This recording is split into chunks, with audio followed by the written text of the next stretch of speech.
మరిన్ని interesting movie updates ని brief గా చూద్దాం. మహేష్ పూజా హెగ్డే శ్రీలీల కాంబినేషన్ లో తెరకెక్కుతున్న మూవీ తాలూకు గ్లిమ్స్ బుధవారం రానుంది. అంతేకాదు సూపర్ స్టార్ కృష్ణ సినిమా మోసగాళ్లకు మోసగాడు మూవీ రీ రిలీజ్ అంటూ సందడి చేశారు. ఓవైపు రీ రిలీజ్, మరోవైపు గ్లిమ్స్ లాంచ్ తో మహేష్ అండ్ టీమ్ ఫ్యాన్స్ కి డబుల్ కిక్ ఇస్తున్నారు. కోలీవుడ్ స్టార్ విజయ్ బర్త్డే కానుకగా లియో టీజర్ రానుంది. ఆల్రెడీ గ్లిమ్స్ ని వదిలిన టీమ్ జూన్ 22న టీజర్ లాంచ్ చేయబోతుందట. ఒకేసారి 10 భాషల్లో టీజర్ లాంచ్ అంటూ ప్రచారం పెరిగింది.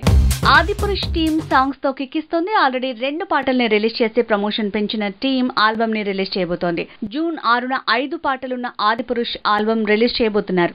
సీతారామం ఫేమ్ మృణాల్ ఠాగూర్ తో జోడీ కట్టాడు నేచురల్ స్టార్ నాని. అలా తను చేస్తున్న తన 30వ మూవీ ముంబై స్కెడ్యూల్ పూర్తయింది.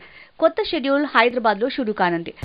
మలయాళం మూవీ 2018 దుమ్ము దులుపుతోంది. 24 రోజుల్లో 80 కోట్ల నెట్ వసూళ్లతో షాకిస్తోంది సినిమా. ఇక గ్రాస్ కలెక్షన్స్ అయితే 150 కోట్లని తెలుస్తోంది.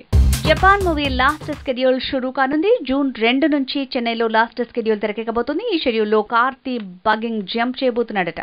దేవరా మూవీ కోసం కొత్త సెట్ చేసింది సినిమా టీం. వెకేషన్ కి వెళ్లిన తారక్ రాగానే కొత్త సెట్ లో షూటింగ్ షురూ కానుందట. సైఫ్ తో యాక్షన్ సీక్వెల్ కి ప్లాన్ చేశాడట కొరటాల శివ.